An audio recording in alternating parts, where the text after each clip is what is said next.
Good evening, everybody. Welcome to Sports Gladiators Who on the Basement Show with Mr. Nast. I am Mr. Nast. To my top right, we have Mr. Ron. Hey, buddy. And joining us for a fun-filled NFL chaotic breakdown is Mr. Samuel Simmons. What's up, guys? How's everybody tonight? Doing good. Can't complain. I'm alive. I'm breathing. I mean, I think that's the word that I'm going to use tonight is chaotic because this draft was absolutely insane. From round 1 to rounds 2 and 3 on Friday night, and then the weekend, they set an all-time record this year of 40-something trades all draft weekend long. It was nuts. It is insane. 7 of them were Howie. 7 of them were Howie, yes. Good evening, King. King Uno said he is sleepy as hell.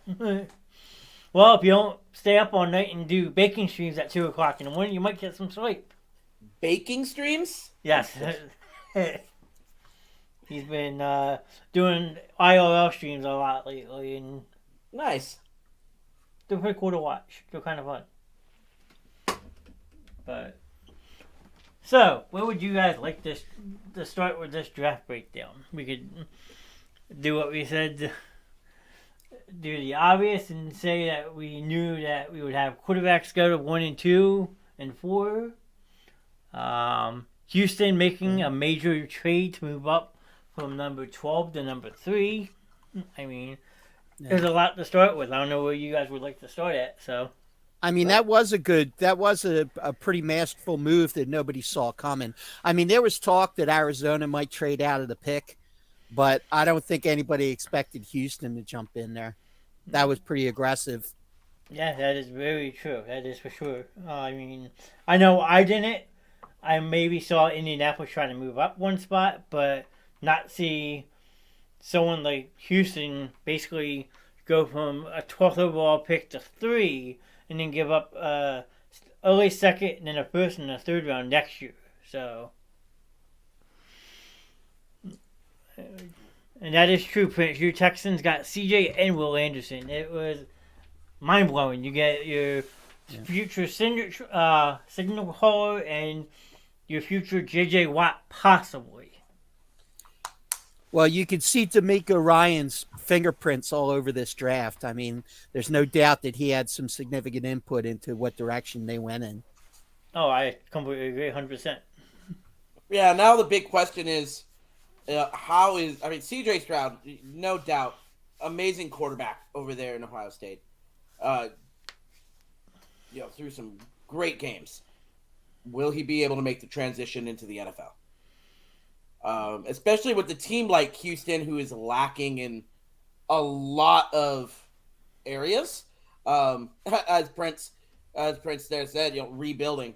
How well is he going to be able to come into Houston? And with what Houston has, will he be able to, bring them to a 500 season? I mean, in that division, it's possible. But they do need a couple more pieces. Mm-hmm. Yeah, I mean, there's still a lot of free agents out there in the market as well. Now that the draft is over, you'll see some of them start to fall into place. The Texans do have some cap wiggle. That they do. For sure. So, I mean, they've got money to spend. And if you think that D'Amico Ryans is done now, you'd be crazy because I think that you're definitely going to see him build the defense. I think they still really need a receiver. I think they running back possibly. I mean, there's just a lot of places to go. The one benefit that they have is you have a first-year coach and low expectations. So, I mean, nobody's thinking that CJ Stroud's going to walk in there and go to Super Bowl. Okay, no. But at least you've got the beginnings of a glimmer of light at the end of the tunnel to say, hey, new coach, new team, new quarterback, let's start to put this thing together. Yeah. Prince says we only really lack an O-line and a strong receiver because they traded Brandon Cooks to the Cowboys. We all know that.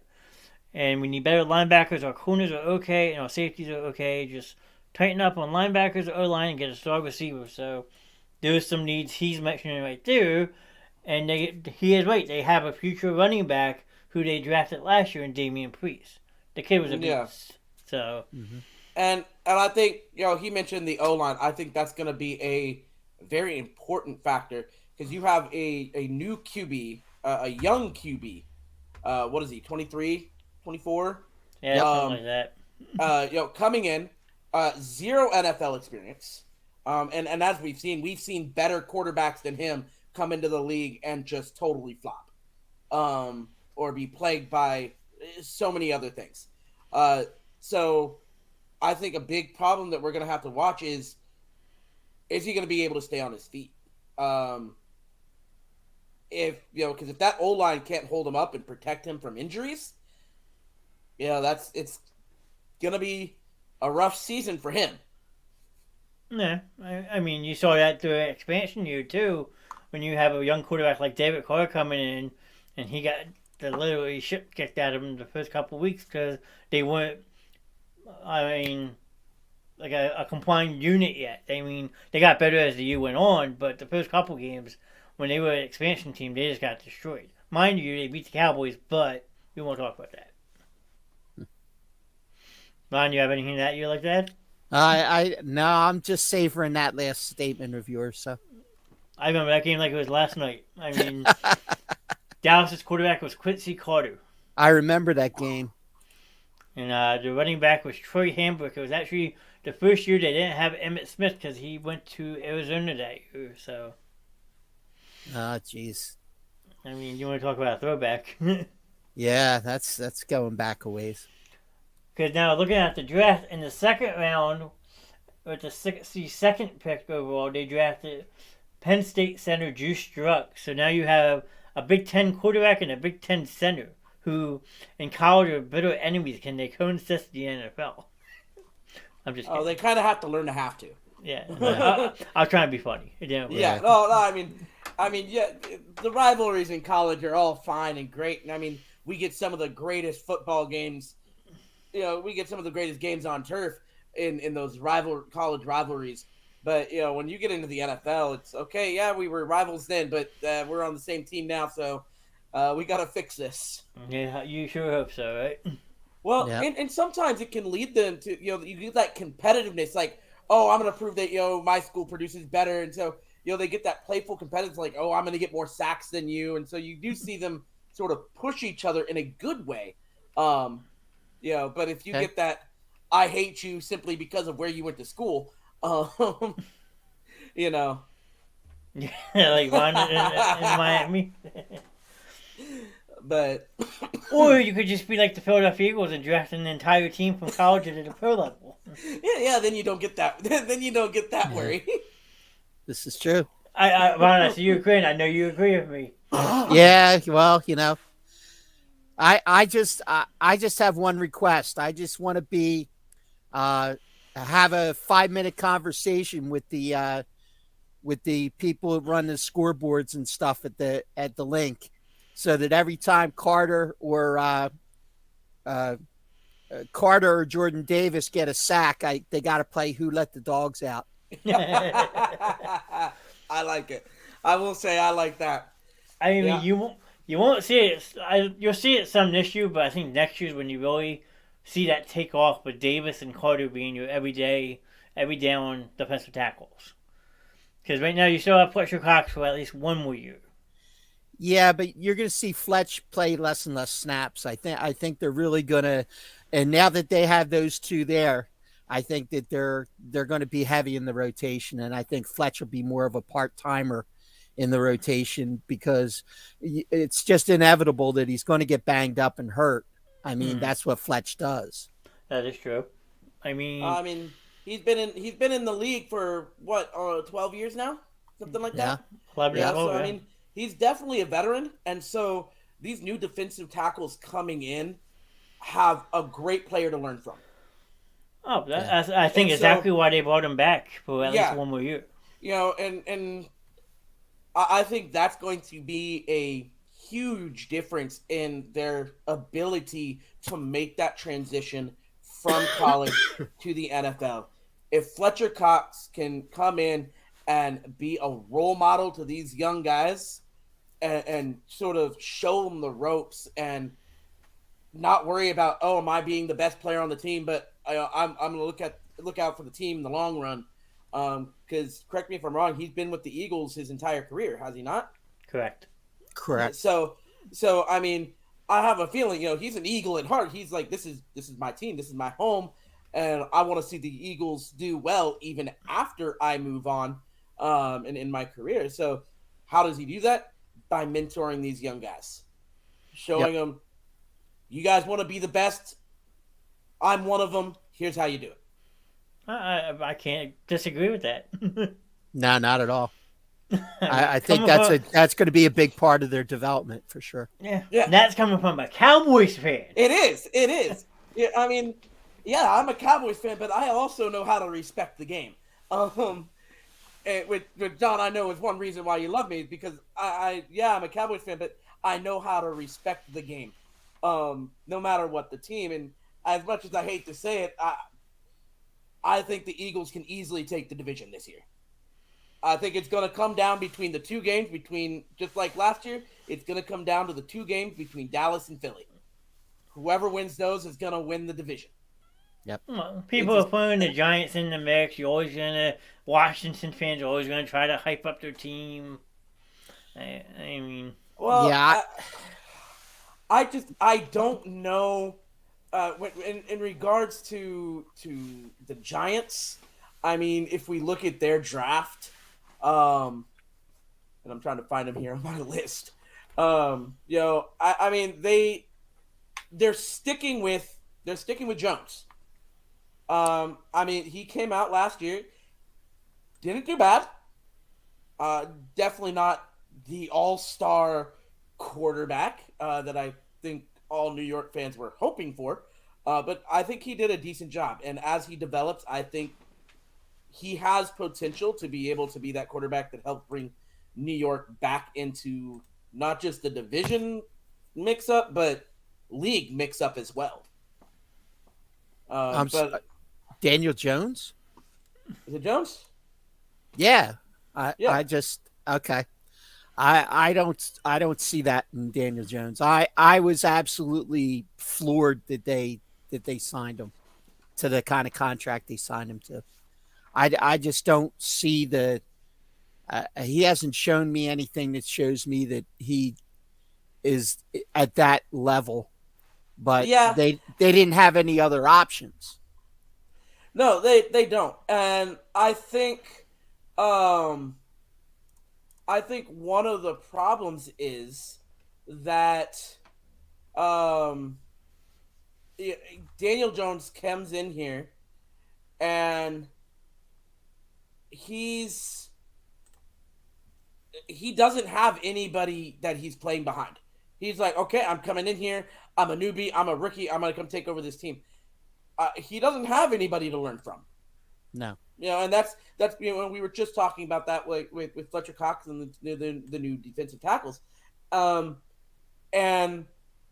so that's a huge part of this development. So he's having to learn from his other teammates. He doesn't get us to sit on the sideline for a year and go, okay, let me observe, let me watch, let me get a feel for how the NFL feels. Yeah. So I think now he has a feel. I think this year will be a big year for him in determination of what kind of NFL quarterback he's going to be. I think we already seen that, don't you, Ron? My personal opinion, but that's, I mean, you got to give the guy the benefit of the doubt, I guess. I mean, if they put some more pieces around him, see what he does. I mean, he did have almost the whole receiver core get wiped out last year. So, I mean, they had a lot of things working against them. Barkley was hurt part of the year. All the receivers went down, so you almost have to take last year off the chart. But like I said, I just haven't seen enough of him being successful to believe that that's the path that he's on right now. Yeah. I mean, he's throwing, 67% I mean, he threw 15 touchdowns to 5 interceptions, which isn't terrible. I mean, he definitely could use a few more touchdowns there. Get caught up with the rest of the league. But like I said, I guess we're gonna have to see. Like you said, his whole receiving core is, got wiped out. So maybe if he can get a good receiving core, they can toughen up that O line, give him more time in the pocket. Of those touchdowns that he threw last year, though, the majority of them were 10 yards or less. Yeah. He only got the ball down the field a couple times. So, and I mean, that's going to be a challenge. And that's going to be where he's really got to kind of focus his efforts, because it's one thing to throw touchdowns to Saquon Barkley or to a tight end, but you got to stretch the field or you're not going to be successful, especially in the NFC East. Yeah, I mean, especially when you have tough defenses like Philly, and even Dallas is up there. Washington's a mediocre defense at best anymore, but you still have two top 10 defenses with Philly and Dallas that you have to prove something against. I think. Yeah, and that I don't think he can do, and so I think that I guess we'll see what New York decides to do. Yeah. I mean, with the contract he just signed, they might be stuck with them for a little while. Yeah, they're going to be stuck with them for at least 3 years unless they go into cap hell. Yeah. Because I don't foresee them being able to trade him. This is a Carson Wentz kind of situation. Yeah. To give you a fair comparison, that's the kind of contract situation they're going to be in, because they're going to have a guy who they have zero confidence in, and they're going to have to either stick with him or they're going to have to eat a shit ton of money. Yeah, I like Mark's comment. Wait till Daniel Jones is running for his life from Jalen Carter. Mark's not lying. No, he's not. That's what I was laughing at. I saw that and I'm like, oh, that's a good one. But people want to sit there and criticize Philly for giving Jalen Hurts all this money. But if you look at how the contracts are broken down, the Eagles are going to be in a much better cap situation than the Giants are. Well, yeah, I mean, the cap hit for Jalen for this coming year is only $13 million. Where for Daniel Jones, it's like 22. And the following year, it's only 21 million or something. I mean, it's like the way that they structured that contract. I mean, it allows them a lot of cap flexibility. And then with guys like Fletch coming off the books next year, and a couple other older guys, Kelsey's going to come off. Mm-hmm. Maybe. Maybe. But yeah, I mean, you're going to see more and more how Howie's structured this deal to really have it makes a lot of sense. That is true. I mean, if this defense holds up the way it should, and the way it's projected, I do foresee Philly making another huge run in the playoffs. Yeah. On paper, that's true. I on think paper, absolutely. Yeah. And now you also have to take into account any injuries that might happen, and stuff like that, and that's a big thing for every team. Sure. Yeah. And so, I think it. I mean, out of the NFC East, I mean, even as a Cowboys fan, Cowboys choke in the playoffs. That's all they do. They've become professionals at that. At least they're professional in something. Man, Sam, you're the older. You sure not an Eagles fan? What is that? You go bring that down there. Well, I was about to say, at least they're good at something. It's just unfortunate that good thing is choking in the playoffs, because they have great regular seasons. I mean, the last 3-4 seasons they've had really good, great, strong regular seasons, and then they get into the playoffs and they suck. Whether it's against the Packers or whether it's the 49ers, it doesn't matter. We just suck. But hopefully with some of these draft picks, I don't know how well the new tight end Luke Schooner out of Michigan, because he's coming in and once again it's that rookie coming in, not playing, not spending a year on the sidelines. Luke Schoonmaker, that's what it is. Not playing a year, not standing on the sidelines for a year, but okay, come in. I'm not expecting much out of him. He's a rookie. He's gonna have to learn the ropes. I'm just hoping he doesn't miss too many blocks. Yeah, and I mean, Prescott really leaned on Dalton Schultz a lot this past year, and I think that he's really going to have to build confidence very quickly in the Rook to have him, kind of saving him from a lot of situations he gets himself into. Yep, I would agree with that. Yeah, I think it's going to come down to, because Dalton Schultz was great in that, cross the middle, little hook or slant, and then being able to turn and get downfield. Yeah. Dalton Schultz was definitely not afraid to take that hit. Yep. Luke Schoonmaker is going to have to learn to take that hit if he's not used to it already. Because they're going to be looking for him. They're going to, because, I mean, tight end plays a big role in any team, whether it's blocking or catching, especially those short routes over the middle, but even some of those deeper, a little bit deeper routes, mid-range routes. I mean, Ron's going to get mad at me for saying this, but if I was Jerry Jones, I'm calling up one of these top teams in the early second round, and I'm going after that kid from Notre Dame, Michael Mayer. They said all weekend that he was comparing him to Jason Witten. I mean, what more could you ask for if you're a Dallas Cowboys fan if you can get another Jason Witten type player and a Michael Mayer? If we could get another Romo Witten combo, hallelujah. That's all I'm saying. I mean, because that Romo Witten combo was deadly to a lot of defenses. They had their compatibility and their trust in one another, and their ability to know, for Romo to know exactly where Witten was going to be and Witten to know exactly where Romo was going to throw it. You don't find that very often. No. But I mean, yeah, he went to the Raiders. Yes, second round, 35th overall. Yeah. Yeah, I think the Raiders might need him a little more than we do right now. But forget our favorite teams or whatnot. Everyone in the chat, if you have an opinion as well, feel free. Besides for the Eagles and Cowboys, what team made the biggest bombshell draft pick that you can think of? Oh boy, that's a good one.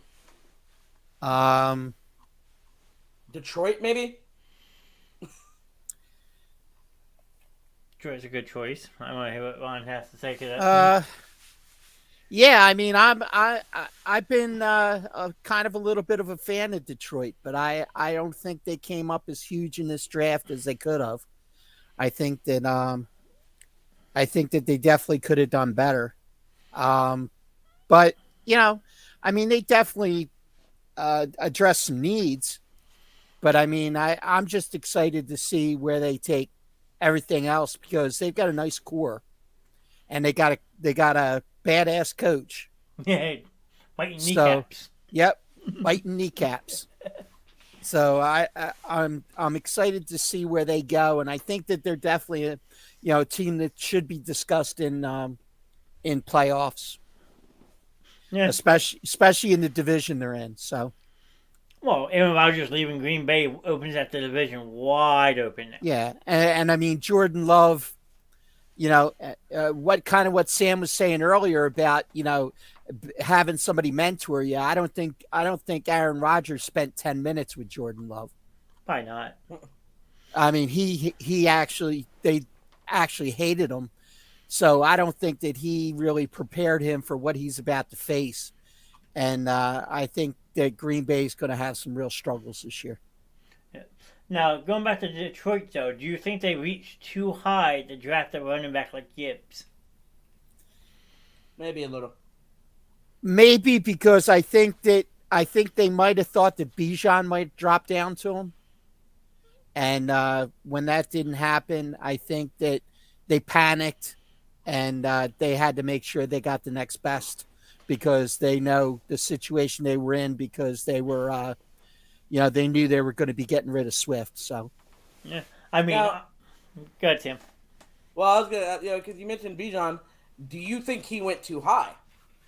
Do you think Atlanta was right in taking him at that number 8? I think he's going to be wasted in Atlanta. I mean, I could kind of have to agree with that because, yes, Atlanta's a running team, but I mean, that's a toss-up. But to see him go that high, 8, I mean, it really did shock me. Don't get me wrong. I mean, it just makes you wonder if he did get past Atlanta, does Philly still eye him up, or seeing Jalen Carter fall, you still get Carter at 9? I think they had their eye on Carter all along. If Carter made it to them, I think that it was no brainer. And he did.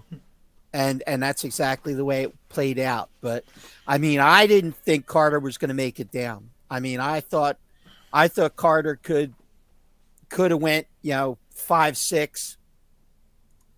I definitely didn't think he was going to make it down to.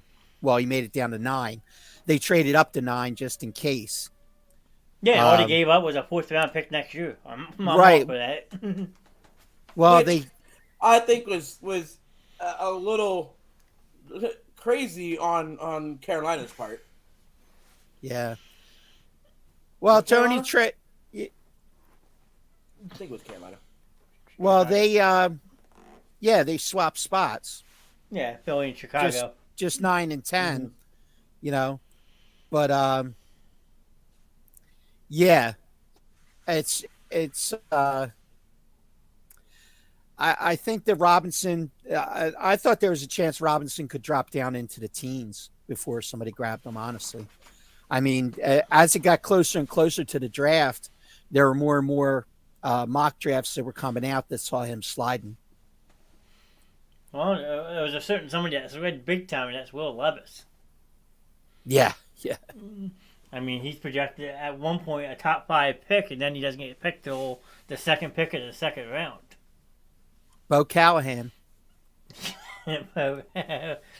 Okay, draft day. But no, I mean, I was surprised Carter didn't go to Seattle. I knew Arizona was going to look at an offensive lineman, but even the Raiders passed up on him. I mean, I was surprised about that. But then Seattle drafts Devin Witherspoon at number 5, which is a home run hit for them at 5, the cornerback from Illinois.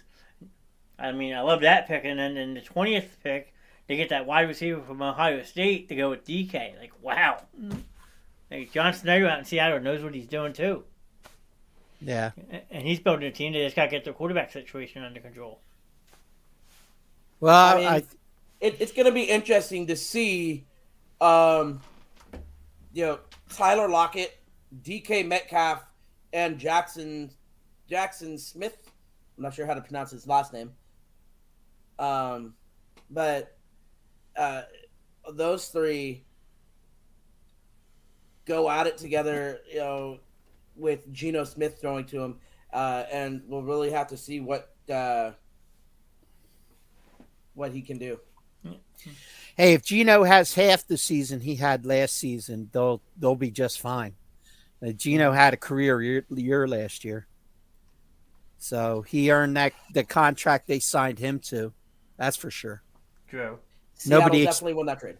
Nobody expected them to get that far with Geno at the helm, but Geno just lit it up. Yeah, I mean, they have that solid offense out there. I mean, they made him look good. I mean, now you had a player like Jackson Smith, the wide receiver from Ohio State, and now you have even deeper wide receivers. And honestly, if they had the defensive pieces last season that they've got now with this draft and with a couple of key free agent pickups that'll probably still be down the road. I think that they would have maybe even made it deeper in the playoffs. True. I mean, because they want to rebuild that Legion of Boom. Yeah, that they do. That's what the fans want. They want defense. I mean, it's gonna be tough to do that though. Yeah, it is. Well, because with the third round pick, that Sidney Brown player the Eagles took from Illinois, people are saying he's the second coming of Brian Dawkins. Yeah, I think it's a little early to make that kind of a statement with him. I mean, he's like, I'm not ready to go Dawkins yet. I mean, he did lead the Big Ten with 6 interceptions last year, but you know, he's a talent. But I'm going to hold off on anointing him the next Dawkins yet. And who's the other one? And then Sam, you're an Alabama fan. Tyler Snead, is he a swing tackle or just one side? I'm not sure. No, he can play. He can play guard or tackle. Guard tackle, okay. Yeah. I mean, yep. Because we had the draft up Friday night during movie night. We watched those picks live back to back. That was pretty cool. Yeah. I mean, now Steen only gave up last year. He only gave up 2 sacks in 469 pass blocks. Wow. Those are some good numbers. So, yeah, but he can play guard or tackle. I mean, that's what you need. That's honestly what you gave up when you gave someone like Andre Dillard his walking papers, because Andre Dillard had stepped into that guard role for a couple games, so now you have that complimentary back with Steen, it sounds like. Yeah. Now, he actually played, he was originally played with Vanderbilt. He actually only played 1 year at Alabama. Okay. Steen. He actually started for Vanderbilt for 3 years. Oh, wow. Wouldn't be to be a 4-year college starter, you got something going on for you. No matter, and not just a 4-year college starter, but a 4-year D1 college starter. Yep. And the SEC too. Mm-hmm. Because Vanderbilt's in the SEC too. Yep, they are. Mark says Steen was a very good pick. A sneaky good pick was Ringo in the 4th round. Yeah.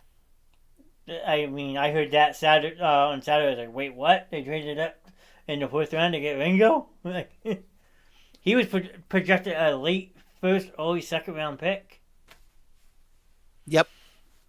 So, yeah. I don't know. Well, go ahead, well, I mean, he got the phone call, the Georgia hotline. I mean, he, like I was telling you guys earlier, he on the Next Gen Stats last year, he actually had an interception where he ran the ball back at 25 miles an hour. The fastest NFL secondary player that ran last year only ran 22 point something miles an hour. If he's running at 25, you ain't catching him. No. So your hope is to just get in the way. He's got crazy speed. So, with that being said, could you see them possibly maybe seeing him as a punt or kick returner? They haven't used him that way at Georgia, but I mean, you never know. I mean, anything's possible. But the thing is, speed is only one small aspect of punt returns, though. I mean, he's really got to have a good vision of the field and stuff, and I don't really know, how much they're going to be able to coach that up. You either have that or you don't. True. Vision, mobility, with the ability to make cuts and change direction. Direction change. Absolutely. All important. So now, if he has the ability to do that, and you're clocking 25 miles, I mean, you're looking at a good punt return. Yeah, absolutely. For sure. Yep. Mark says the only thing I hear about the draft is we weren't able to get Branch. I mean, they had an opportunity, but he went earlier than that. he went later than I thought he was going to go. First off, I thought he was also a first round pick. So Detroit grabbed him, and that's a great pick for Detroit. Yeah. But the problem is with Branch, you just signed a player just like him with C.J. Gardner-Johnson. Mm-hmm. So, I mean, it's going to be interesting to see how they work those two together. But remember, Johnson's only on a short-term deal. True. So if he doesn't work out, then they've got a backup plan. No, you're absolutely right. I can see that.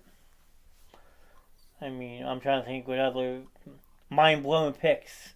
I mean, the Patriots set history this weekend. I don't know if you guys heard about that or not. What did they do this time? The first team since the year 2000 or 2001 to draft both a kicker and a punter in the same draft. Really? The Oakland Raiders was the last team to do it. Yeah, that was Janikowski, though. Janikowski and Shane Leckler, yes. Yeah, I mean, but Janikowski was a beast, and he won a lot of games for them. Yeah, but a first round pick that year for a kicker? Yeah, well. Al Davis, that's all I'll say. Yeah. I mean, if you know what you're doing. That's the thing. I question a lot of Al Davis picks over the years. Well, just remember that one kicker that got drafted by was Tampa Bay back in the day in first round.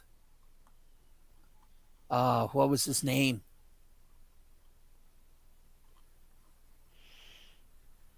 I totally escapes me, but he was horrible, and he ended up bombing out. I'll have to look that one up for you. Yeah, he was a place kicker, and he was drafted way early by Tampa Bay. I'll have to look. But Mark says, I know we're talking football, but guys, the Sixers might still a win on the road without Embiid. Ooh. Uh-oh. Uh-oh. We got a score? Yeah, Mark, can you give us a score update? I mean, if you got a score update, I could look it up on my phone, too, if I wanted to. Or I could be really ballsy and bring the game up on the screen, too. At the end of the third, it is tied at 87 apiece. Ooh, that is a good game. I mean, I've been feeling kind of risky lately, and Mark says they're up by 2. I guess he's a little delayed. Okay. I just checked. I'm looking at ESPN. It's tied 87 apiece at the end of the third. So right now, Harden he's shooting 12 for 23 and has 30 points. Mark says he was delayed. Okay, we're good. So he has the same score. Now, Ron, I gotta ask you a question. Yep. Because we had talked about it last week. Okay. What is Green Bay thinking drafting Sean Clifford when now they have Jordan Love as a starter? They don't have confidence in Jordan Love. Because I know you had said last week that that's the last position you would draft if you're a Green Bay Packers coach, GM, is another quarterback when you have someone like as fragile as Jordan Love. Because you're going to shatter his confidence. You got a guy who's finally getting his shot after sitting behind Aaron Rodgers and getting no support from Aaron Rodgers, and you already got somebody breathing down his neck. I think that's a mistake, and that's what I was saying when we were talking about it last week. I thought that it would be very difficult for him mentally to be his first year and all the challenges that he's going to have to face and having to worry about somebody over his shoulder. True. Now, but it just goes to show you the organization doesn't have confidence in him. Yeah, I mean, it's only a 5th round pick, but still, it's a quarterback that you probably don't need to draft. You can sign one maybe for a preseason spot, but Sean Clifford could slide in as a number 2 quarterback this year. Right. So, now, Sam, I'm going to ask you a question about another quarterback, okay? Okay. You want the LA Rams or the Chargers? Take your pick. Give me the Chargers. Okay. Max Duggan. Does he ever see the field with the Chargers or with somebody else in the NFL?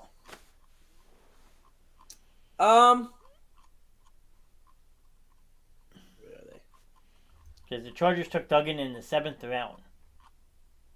Now, I don't know. I mean, Because right now, in LA with the Chargers, you have Justin Herbert.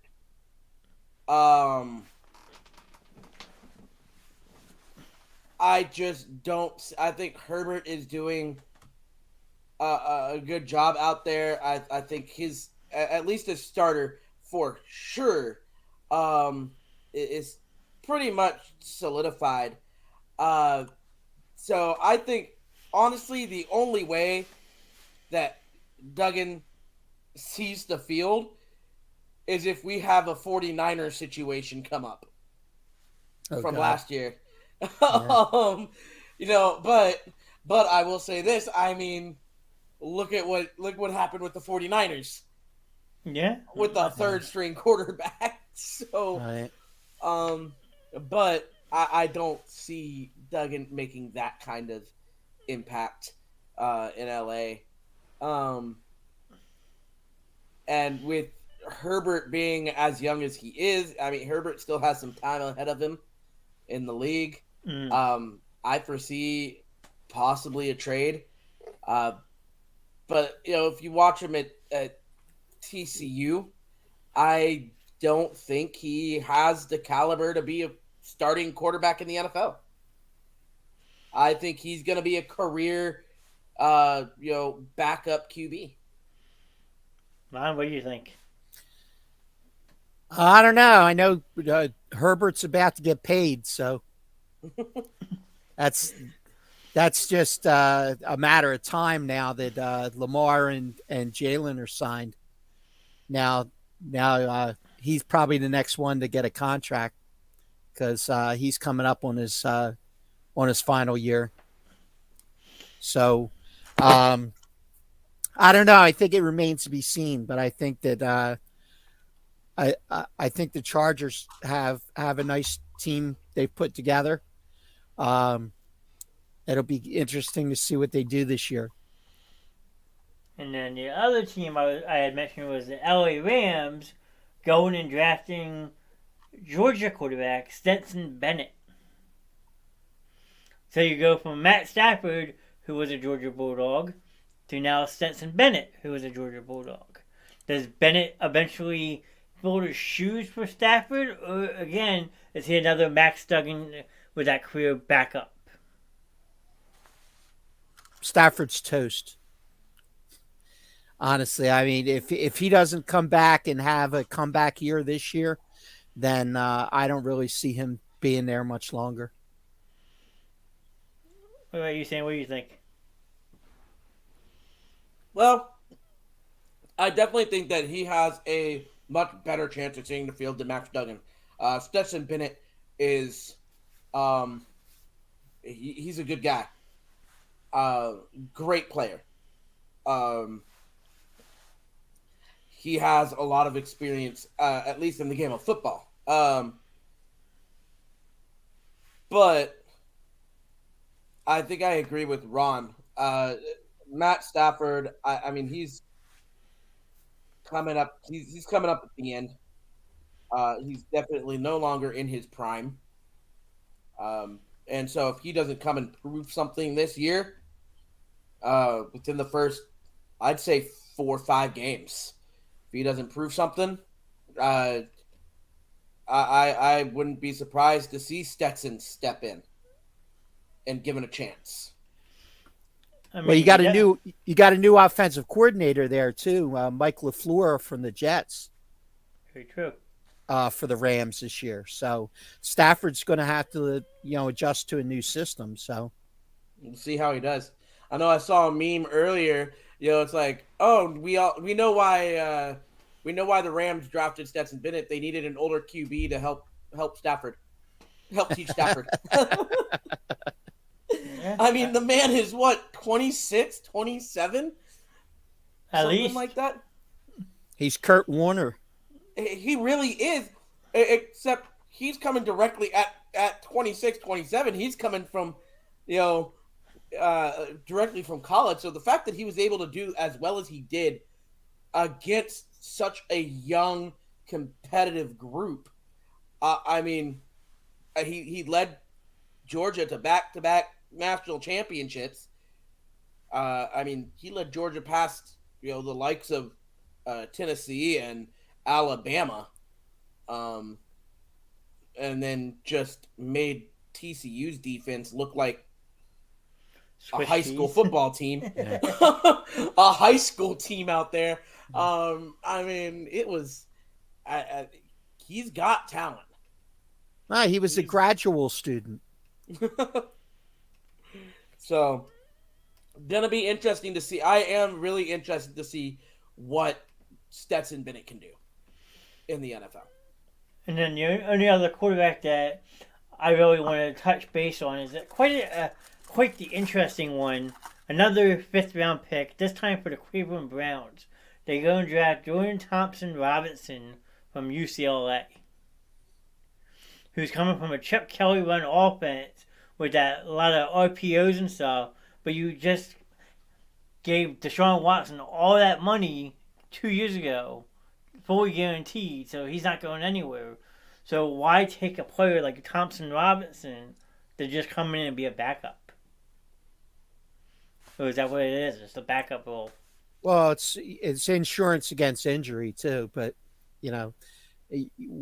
Watson has the way that he plays, obviously, just like Lamar Jackson or Jalen Hurts. You always have it in the back of your head. One bad hit, and you're screwed. So I think that if anything else, it's a developmental piece and a insurance policy more than anything. Okay. Well, I mean, as we've seen in the last couple of years, we've seen quite a few QBs go down with injuries. Just taking those bad hits. I mean, you saw Dak Prescott go down a couple of years ago with that broken ankle. That really that was ugly. It was. I remember watching that game live. It was bad. But so he goes down with that broken ankle on just that bad. I mean, it wasn't anybody's fault. It wasn't intentional. It wasn't malicious. It was just unfortunate. It's football. Yeah. And then of course Dak goes down again this year. Jalen went down this year. Lamar, I think he went down at least once this year. Yep. I mean, so a lot of these running quarterbacks, we're seeing a lot more of it. We're seeing that mobile quarterback. But that's a dangerous game to play because, like you said, one bad hit. Yeah. I mean, that's why you see two things, major things happen, really. I mean, and from the Eagles' perspective, I mean, picking up a guy like Mariota as a backup was a real wise move, and they invested some serious dollars in him. I mean, because you have to have that level of backup to be able to step in when you have that type of quarterback. And the second thing was the rule change that allows the third string quarterback to be eligible to play, which they made after the fiasco in San Francisco, where the third string quarterback previously was not eligible to come into the game. They are now eligible to come in the game as long as the other two quarterbacks can't re-enter the game. Yes, I do remember that rule, and that was actually really interesting back in the day. You had that emergency quarterback. Yeah, and it used to be that way, and then they took it out a couple of years ago because what happened was a lot of the teams were using that extra roster spot for somebody other than a quarterback. So Sure. they were using it for a position player. Yeah, I just never forget the one year, I think it was 98 or 99. The Eagles had an emergency quarterback situation, and we saw Brian Mitchell taking snaps at quarterback. Yep. Ron, I'm sure you remember that. He was I do. the Yeah. punt returner, kick returner, running back, and the quarterback, all in the same game. Yeah. Yep. I mean, I'm trying to find a list for Ron to help me dissect because I know you're a U fan. Okay, I think I've only seen maybe 3 Miami Hurricanes drafted this whole draft. The first one was drafted in the second round. This is the first year in 14 years that a Miami Hurricane wasn't drafted in the first round. That's impressive for Miami. That's why I brought it up, because I know Ron's a Hurricanes fan. So Yep. Yeah, there was a second round pick was first Hurricane. but what's going on with Miami? Like, why not a first round pick? They had a little bit of a down year. They had a new coach, they had a new system, and they started out strong, and they faded. I mean, they did not have a good year, but they're returning almost all their starters, and they were starting to play a little bit better in the latter half. So, Well, that's always good then. I think we'll be good, but It's always difficult when you have that new system coming in. yeah, and Chris Stahl, his system is apparently was pretty dramatically different than the system previous. So I think that's plus you had a little bit of turmoil at the quarterback position too, with one quarterback graduating and another one ended up in the transfer portal. So Because the first one was Tyquan Stevenson, cornerback. He goes to Chicago. Yep. And then there was a tight end draft that they said, Will Mallory. Yep. Where was he at? I saw him somewhere. Hold on. He's got great hands, Mallory. They actually said he's a draft sleeper.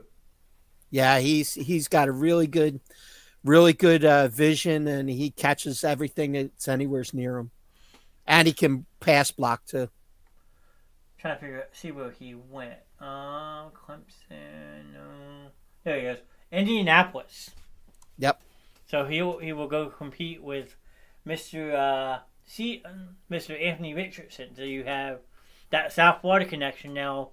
Quarterback tight end for Indianapolis for a couple of years. And then Cincinnati took a Miami Hurricane too. Who's that name at? I just saw it. Nope, that's Princeton.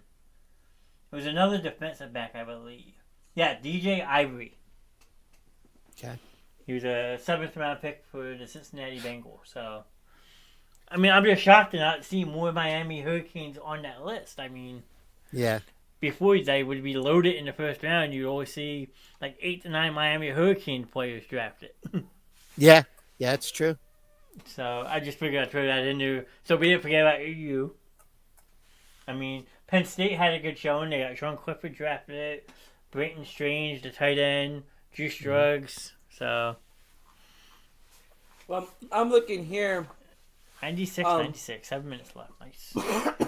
I'm looking here. Yeah, I looked up the NFL draft picks by schools, by colleges, and with no surprise, the SEC and Big Ten blew everybody else out of the water. With the SEC having 62 players drafted and the Big Ten having 55, and of course Alabama and Georgia on top there with 10 apiece. And then Michigan with 9, TCU with 8. And so looking at some of these schools, you really get a sense of you see the same schools producing these terrific teams like Georgia and Alabama and OU. Penn State always has a lot. I think Penn State had 7 or 8 this year. Yeah. They had 6. They had 6, which still is, I mean, great. But you see a lot of these top schools, and I think that definitely goes into their recruiting power, for their future teams, because look at how many players we get drafted every single year. True. Yeah. So it's interesting to see that breakdown. How do you guys feel about this comment? I tend to agree. Anthony Richardson. Quarterback out of Florida that Indianapolis took. In what round? The first round. Anthony Richardson. Let me see here. I mean, he was highly touted on a lot of draft boards. I mean, he definitely was probably third best quarterback. Yeah. Some people had him actually second. Some people had him ahead of Stroud. I think the combine's what helped him. Yeah, he had a good combine. Yeah, for sure. A 4.4 in the 40-yard dash, a 1.5 in the 10-yard split. Ooh. So Somebody put up the Jamarcus Russell comparison. Ooh. Wow. That's rough. I mean, see, the problem with Richardson is what you're seeing with Trey Lance. Richardson only had 14 career starts at quarterback in college. Yep. Where someone like C.J. Stroud or Bryce Young probably had about 30, 40 games started. So I could see the optimism of not being what everyone expected because he hasn't improved himself yet. But you can't write somebody off because of that. I mean... And you got to see how he translates to the pro game. I mean, it all depends on the system that he gets inserted in and how complex it is and how similar it is to what he's used to. I mean, but I mean, there's just so many factors that go into it. It's hard to have somebody come straight out of the draft and be able to judge whether they're going to be a hit or a miss. True. Well, I mean, if you look at the history of the NFL, we've had so many quarterbacks that they come in as 3-year starters in college. Guys like Tim Tebow, who had 2 national championships, was on the verge of 2 Heisman trophies, and then comes into the NFL as this highly touted quarterback and has one good season. Jamarcus Russell, who just totally flopped. But then you have guys like Kurt Warner, who had minimal starts, spent 3 years on the bench at Northern Iowa, and had minimal starts, struggled to even get into the NFL, comes into the NFL and leads the Rams to the greatest show on turf. So, like John was saying, it's hard to be able to sort of go, oh, well, he didn't have many starts in college. That doesn't always mean anything. Yeah. Yeah. I lived in South Carolina, saw him a lot because of the SEC.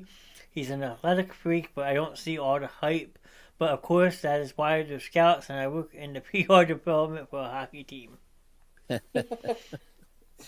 I just fair point of view, Mark. I mean, hockey and football are a little bit different when it comes to scouting, playing wise, but we won't hold that against you.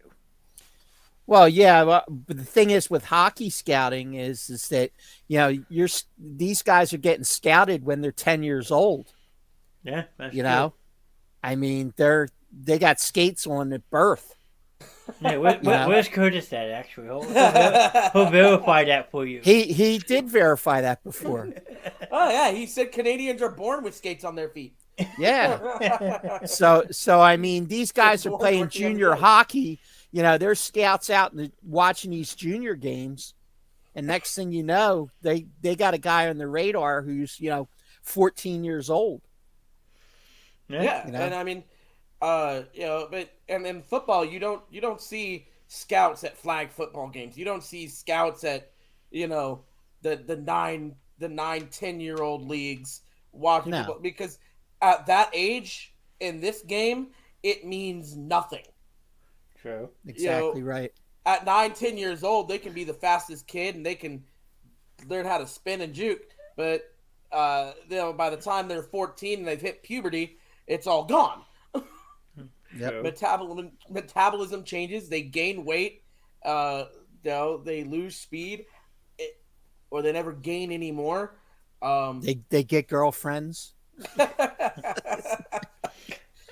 I mean, I'm going to say this, and I know Ron's going to laugh at me and roll his head, and it's going to be funny. You know where else they scout very young at? The auto racing circuit. Oh, I knew you were going to say it. The auto racing circuit. You have teams checking out the miniature go-kart racers at the age of 6 or 7 years old, and then by the time they're signed 15, 16, they're signed on an ARCA deal, okay? I'll tell you what, if I go down to Wildwood and I see two guys at clipboards next to the bumper cars, I'm punching somebody in the neck. Sam, when you coming to Jersey again? We might have to make that happen. I want to see if he actually walks up and punches me.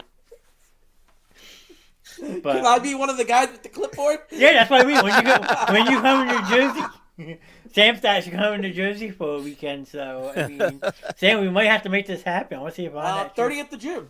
There you That's go. when I land. So we'll go down that Saturday run. We'll have all black suits on, sunglasses, and we'll have clipboards. We can put it up on TikTok. Yeah. Hold on a second. I said I come down here for vacation. I gotta see the fucking Blues Brothers.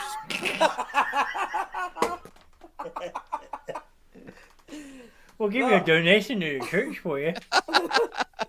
No, we're on a mission from God. I've seen a couple TikTok videos. There's this guy who goes around. He goes to like little league baseball games. Another sport where they scout young. But he goes around to little league baseball games and he starts talking to the parents, and like, so which one's yours? How being like in the athletic clothes with the clipboard, and he's like, oh, which one's yours? And the parents like, oh, mine's the shortstop. Oh yeah, he's good. He's got, and he'll just start talking. Oh, he's horrible. He has no this, no that, and the parents is like, what? That makes me want to invest in a fake radar gun. I think they do. I think I've seen an episode or two where they have the radar gun. Well, watch these kids in like t-ball with the freaking radar gun. You broke Sam. Oh. Oh man, this game. How fast can he run? It's back. Yeah, this game's back and forth. He can only run it 3 miles an hour? No, he ain't ever gonna make it. Oh man, I mean, now I know to watch my throat if I ever stand by a go-kart track and see Ron behind me. Adam punch. Number 13 got hit 6 times by the same car. Doesn't know how to move. Yeah, he's out of here. Yeah. And then you just feel someone tap on your shoulder. Turn around. You got that one kid in the corner who's got turning the wheel and he keeps on bumping into the same wall and he just can't get turned around, and he spends the whole ride just going like this. Get him out of here. Get him out of here. Nope. What's his name? We need to pass this guy's name around. I don't care if the floor's electrified. I'm going out and dragging his ass off of that rail. They may call me Sparky for the rest of the week, but that's okay. Sparky? Okay. Should I call you Sparky from now on? Is that what you're trying to say? Every electrician... Rip the poor kid out of the bumper car? Every electrician company has one guy named Sparky. And it's the one guy that has like a half a fro, and he's the one that always accidentally grabs something when it's still live. So does every cable company have a guy named Chip? Alrighty then.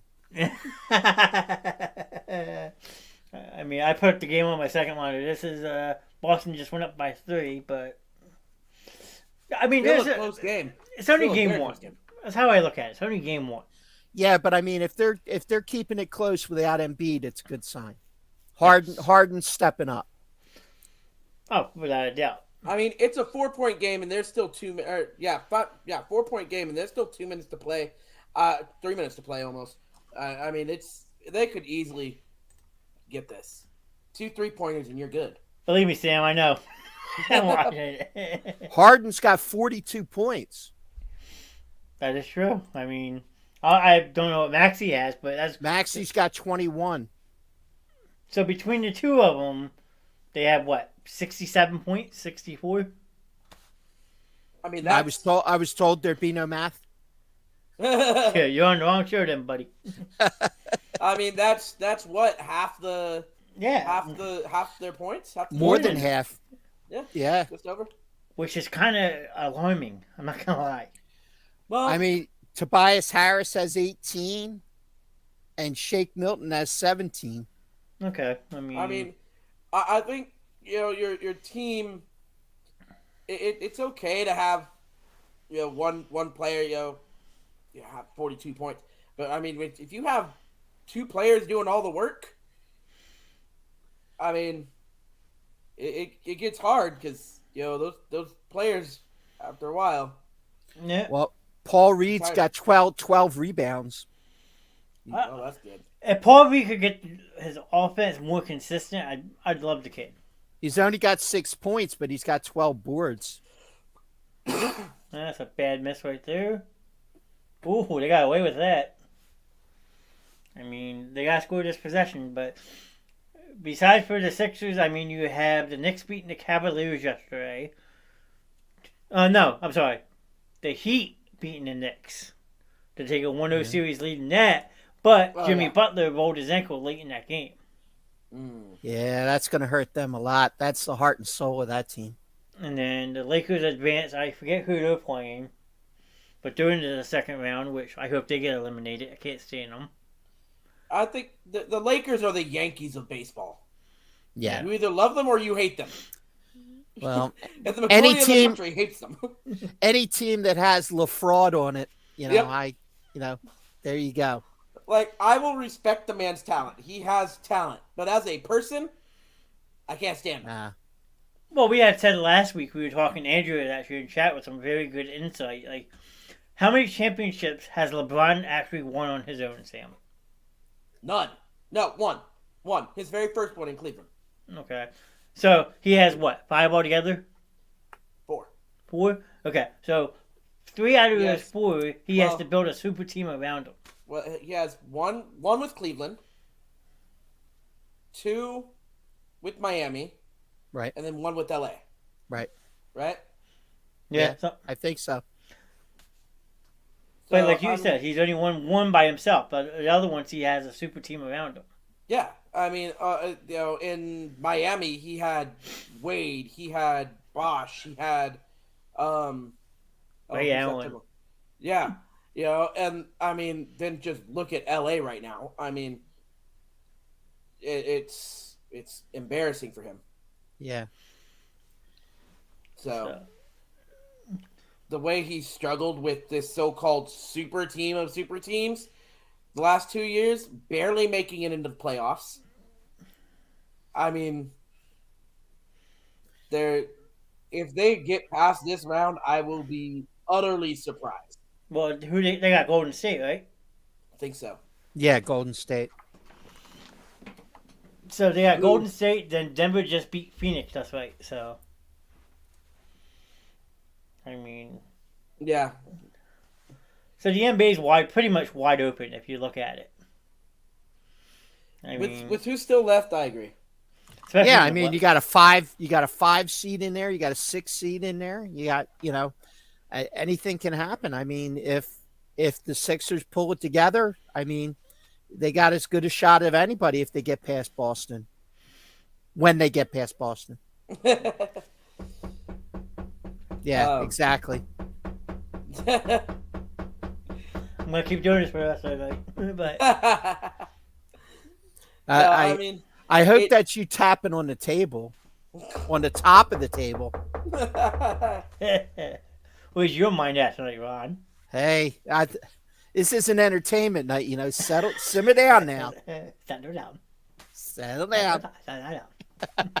But besides for the craziness of the NBA playoff, you also have a crazy NHL playoff going on right now, Ron. we really do. I know you don't like hockey, but man, you are missing some great action right now. Okay, both number 1 seeds in the NHL playoffs are out. But I'll get back, man, child. Ron trying to pull a man child card. I get it. It's cool, but yeah, both number 1 seeds are out. Your President's Cup trophy winner, who set an NHL record this year, is out of the playoffs. Wasn't that Boston? Yeah. I mean, it's just mind-blowing. I mean, Boston they were 65, 65 and 17. 12 losses, 5 overtime losses. I mean, 135 points. The second most points to them was 113 from Carolina. Not even that. They got knocked out by a Florida team who had 43 less points than they did to finish the regular season. Yeah. Wow. Yeah. Florida was 42-40. 32 losses, 8 overtime losses. They didn't even have 100 points. 92 points. So the fact that Florida was able to take that into a Game 7 and not just win a Game 7, but win a come-from-behind Game 7 in overtime. On the road. Yes. So I will give it to Florida. I will give them a round of applause. They never gave up. They did a terrific job against Boston to eliminate them. But now they have a tough one coming up versus Toronto, though. Yeah. Now they're going to have to go against the Toronto Maple Leafs. Another really good team. 50 wins. And so that one was a good one. But then, of course, you see, like we said, we see Boston go out. We see, The Avalanche. The Avalanche go out. The Lightning go out. I mean, all these three of the top competitors for the Stanley Cup gone. This Stanley Cup is wide open for anybody to take. Now, I want to ask Ron's opinion on this because I know you're not a hockey fan, but I want your dead honest opinion on this because I think, in my opinion, it's completely messed up. Okay. The Florida Panthers don't have a strong fan base. They maybe average 12 to 13,000 fans a night, which is very low. Okay. Toronto, the Toronto Maple Leafs have always been a powerhouse, original 6 team. Their fans travel. They have diehard fans. Okay. The Panthers have blocked Canadian residents from buying tickets to the games in Florida. Do you like that idea or no? I don't think that's I don't get when teams do that. I mean, if seats are available, come on, grow up. So what? You got people if you don't have enough support from your fan base to have to worry about opposing fans coming in and cheering the other team, then that's ridiculous. They don't want to make money. They want to fail so they can move the team. I mean, they're the Cleveland Indians. They're major league. Yeah, it just didn't make sense. Ron, did you just see that or did you miss it? I missed it. Maxey, why? Like Boston just completely threw it right to Maxey in wide open layup. Nice. I mean, I got to do it. I don't care. I'm risking myself. I don't care. We're watching the last 25 seconds together. I don't care. I'll pull it back up when he comes back. But there's 25 seconds in basketball time. That's like 15 minutes. Yeah, that's 4 timeouts and 3 timeouts. chalkboards and a Charles Barkley anecdote. I mean, there's no audio, so maybe I'll get away with it. And don't forget about the 3 intentional fouls, so the 6 free throws. Yeah. Guys are killing me. So why doesn't the NBA reseed after every round of the playoffs? That's ridiculous. That is a very good question. That's the only league that doesn't reseed. I don't think NHL doesn't do it anymore neither, do they, Sam? I don't think so. I'm not 100% sure. But I kind of like it, but at the same time, I don't. Because I like the way the NFL does it. The number 1 seed is going to play the lowest remaining seed. Right. Coming off of their bye week. And then you have here we go. There's your one, pal. You have the lowest or the highest remaining seed playing the lowest remaining seed. But I kind of like the way that the NBA does it because I think that leaves it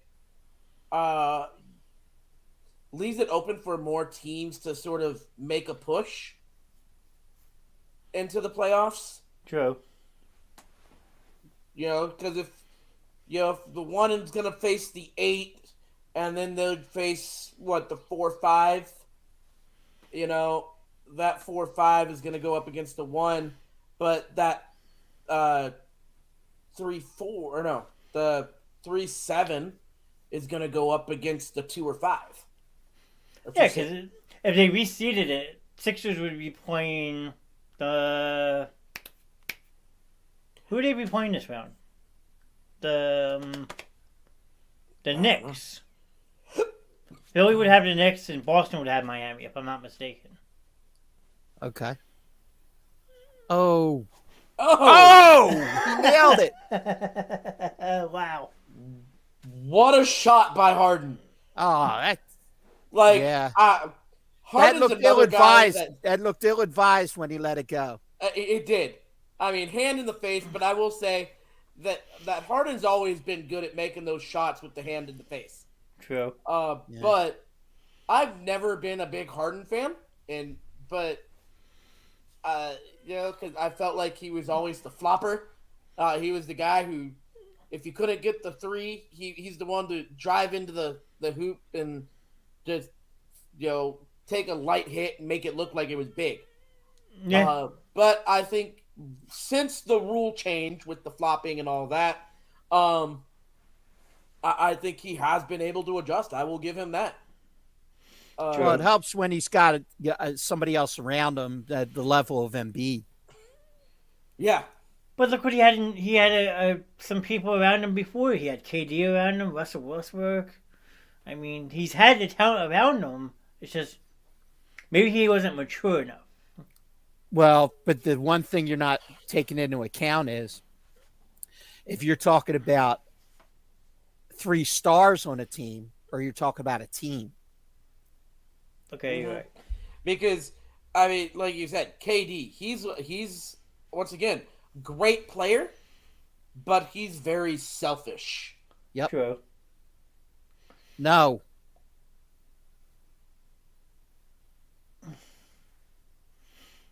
Wow, they were going to steal this game.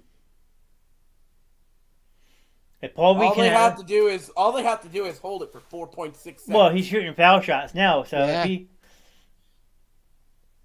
Oh, I don't know about that one. Little kid just got destroyed. Okay. Harden did make that contact. Is that who they called it on? No, they called it on Tatum. Oh. 13 rebounds. Okay. Let's go. That's one. All right, one more and this game's over. Oh man, I can't do it. I can't look. I'm not looking. I'm not looking. Consider I have it on this screen and then the one next to me. I don't want to look. Bang! I think that seals it. 5-point lead should with do 5 it. seconds. Don't foul him. Just let him. And the Sixers still game 1. Let's go. Wow. With no Embiid. Let's go. And I think that says a lot about Philly right here. If they can make game 1 without Embiid. Yep. Yeah, it was only a 5-point game, but still, that's a 5-point game. That you said the spread was 8.5? 8.5. 8.5. Yeah, they sure beat that one. Yeah, they did. Look at that. 45 points from Harden tonight. Tied his career high. Yeah, I don't think you're going to see that out of him every night, but I mean, it's great that he stepped up with Embiid not being in there. Absolutely. Let's go. I think it goes to show that, okay, if something were to happen into Embiid, Philly's okay, at least for now. Yeah. I mean, because Boston's a strong team. Yeah, they are. They're a strong team, and you just took them out at the Garden? Yep. Not bad. Not bad at all. So, we'll Just see look how at the it that rest way. That's 2 nights in a row that the Boston Gardens witnessed an epic collapse. Yeah, Boston's having a bad week. And that's one of my least favorite towns that I've ever visited.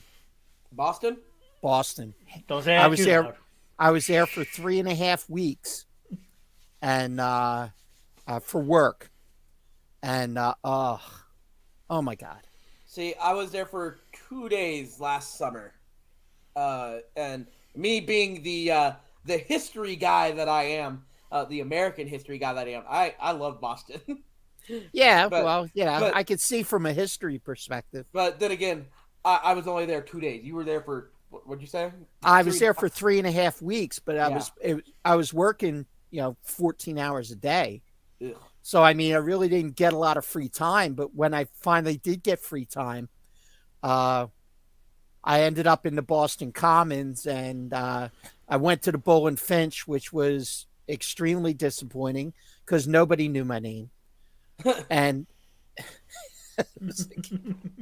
that place was horrible. That was horrible. I will say I did get to go to a Red Sox game at Fenway. Yeah.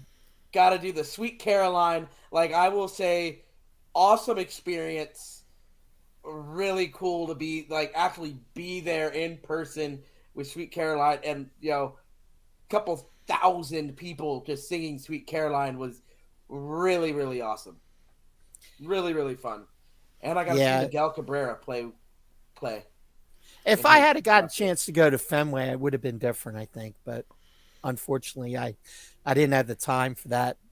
But or the energy if you were working 14-hour days. But I did get to judge an amateur night at a strip club in Rhode Island. And you yell at me for making the show inappropriate. You see what I deal with on a nightly basis. Oh, no. That isn't the most inappropriate thing from that story. The most inappropriate thing was I was there, and I'm talking to the bartender. He recruits me for this. And then this one guy comes in a little bit later, and he's sitting there, and he's striking up a conversation, which you usually don't do in strip clubs with, strange guys, But he starts talking, and he's like, oh, yeah, well, that girl that's coming up now, that's my daughter-in-law.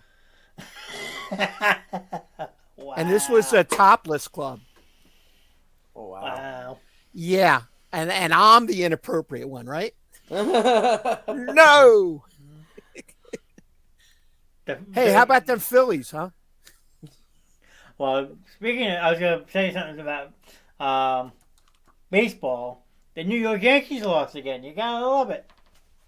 Oh, they got destroyed the other day by the Rangers, I think it was. Yeah, what was that, 15-2? Something like that. Like, it was just, I think it was yesterday, wasn't it? Yeah. Then they lost to Cleveland tonight. Yeah, 15-2 against the Texas Rangers, who haven't been a good team since 2011. I mean, they're no Pittsburgh Pirates or anything, True.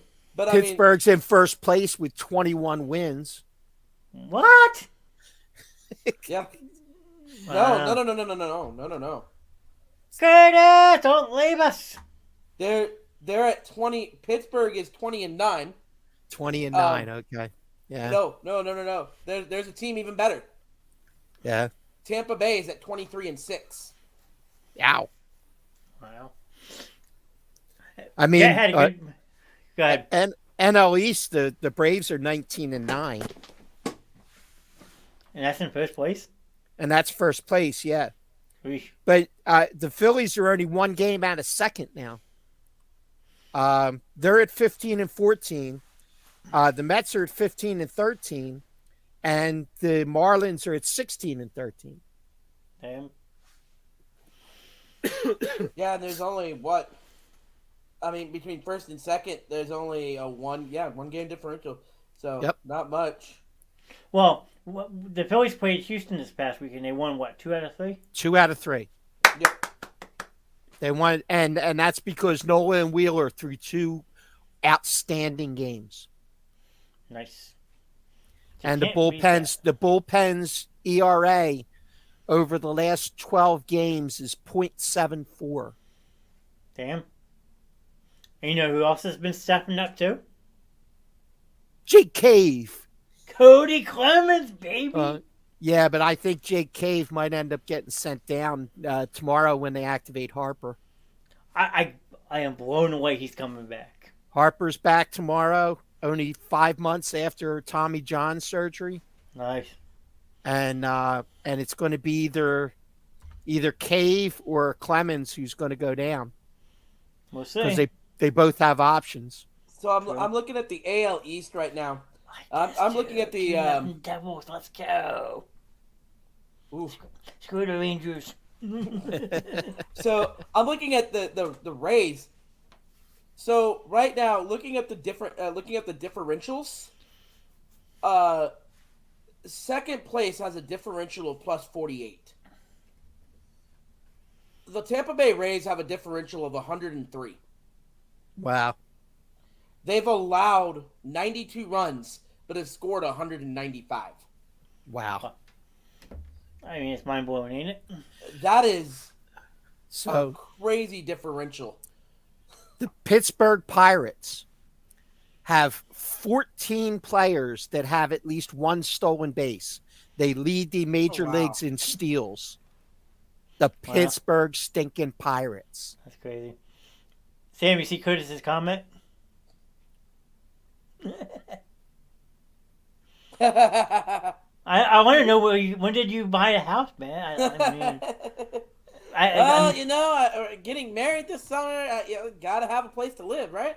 Yeah. I mean, they got the grand piano in the living room. I'm a musician at heart. You got the bay window in the background. I mean, shit, sign me up. Tickling the ivories, are we? Is that what it's called? Yes. Look, he even has piano, yeah. cobblestone in a mantle. I mean, Christ, no wonder. Is that a backsplash? What was that? Yeah. backsplash, or you're just happy to see me? Yeah. Oh, I'm sorry. Sorry. No, but this baseball season is gonna be interesting. Boston just beat the Blue Jays. 5. Sorry, Curtis. No, Curtis's comment. That's I can't if I sit on the bench. That's what the phone books are for. Oh no, those go at my feet so that I can hit the pedals. But Curtis's son actually plays baseball, oddly enough, and he plays for the Red Sox this year on his team, Curtis said. And Curtis is actually his coach. So we have Coach Curtis in our chat. Coach Curtis. Coach K. Yeah, Hey, there you go. I like it. Coach I like K in the building. Good stuff. Does that mean he's going to have to coach for the next 42 years before he gets recognized as a Hall of Fame coach? Yeah. Even though I At think least half that. At least half that. Well, Coach K's been in the Hall of Fame for probably at least 20 years by now. Yeah. I like the sound of that, Coach K. Yeah. I agree. Yeah, Go ahead. it couldn't have been worse timing for Cody Clemens to hit 2 home runs this weekend because it just means that I think he doomed Jake Cave. And Jake Cave had on Sunday, he had 2 doubles and 3 RBIs. I mean, they could send somebody else down. Because they just brought up Guthrie when they put Pache on the DL with the meniscus. He's out 8 weeks. Yeesh. So they brought Dalton Guthrie. He's having surgery. Okay. So they're bringing they brought Dalton Guthrie up, who's a right-handed bat. So you got 2 left-handed bats to choose from but they both have minor league options, and that's Cody Clemens and Jake Cave. So one of them 2 have to go. I mean, it'll be interesting. I guess you find out maybe tomorrow morning or tonight.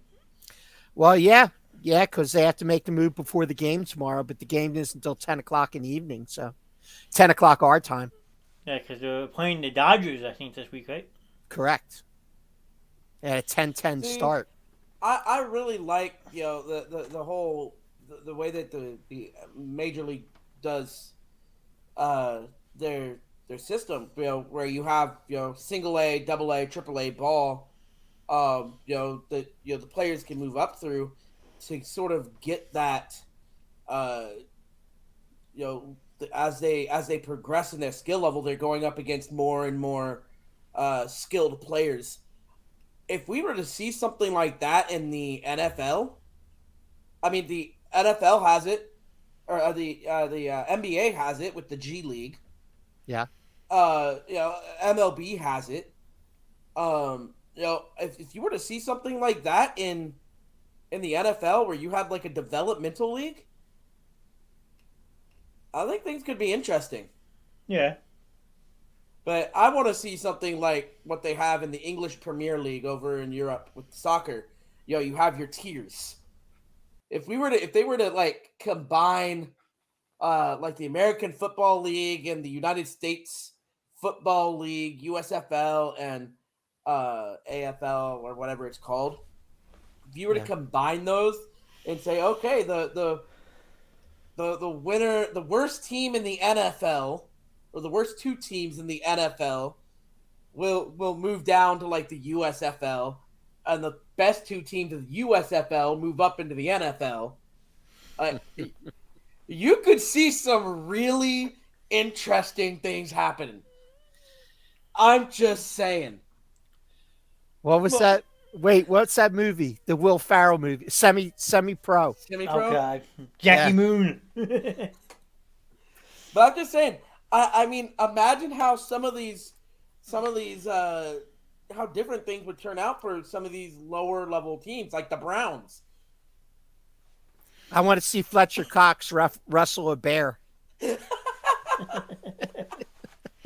Jet says hi from Red Sox Nation. What's up, Jet?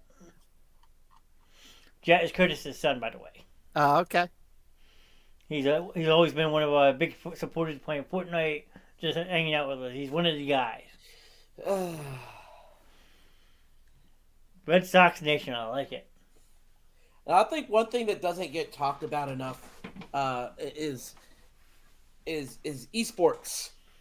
Esports.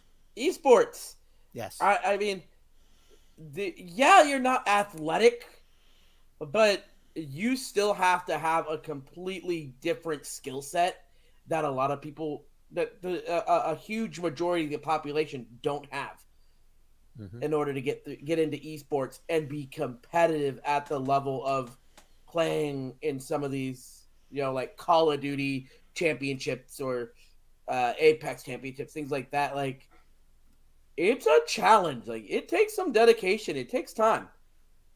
Just like any other actual sport. Yeah, this doesn't get talked about a lot on this show. Vaughn, do you know? NASCAR. I was gonna say golf. No, Vaughn's an avid golfer. He taught Tiger Woods everything he knows. Yeah. He's the secret caddy of Tiger Woods' life. Yeah. So you want to talk golf? I've never had a blonde smash out my back window with a baseball bat, or a 9-iron. I mean, I had a baseball crack my windshield back when I was like 19.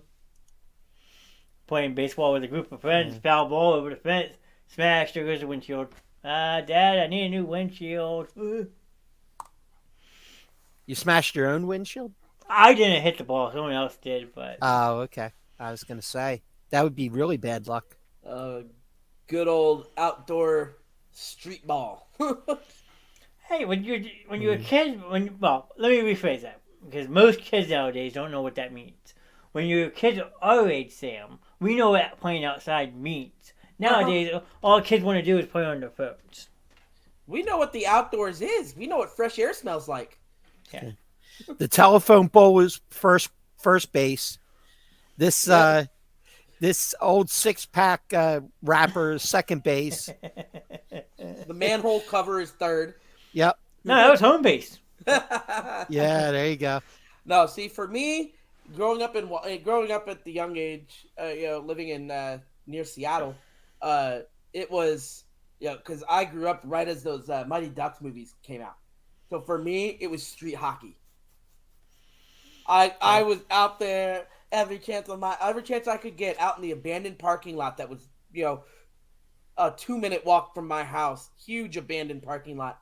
I had my little net, my little plastic hockey stick and the ball. I taught myself how to do the triple deke. Nice. Well, you're lucky because we had to play on my side street. Car. Game Yep. on, game off. I saw that yesterday. I was driving somewhere and I had to stop for them to move a goal out of the street. See, but that has to make you happy because nowadays kids don't Yeah. know what being outside means. Yep. You know, if when I see kids outside playing, whether it's just running around, chasing each other, or riding their bikes, or whether they're playing football, basketball, soccer, whatever, I'm like, hey, somebody remembers what the outdoors is. Good. Yep. Yep.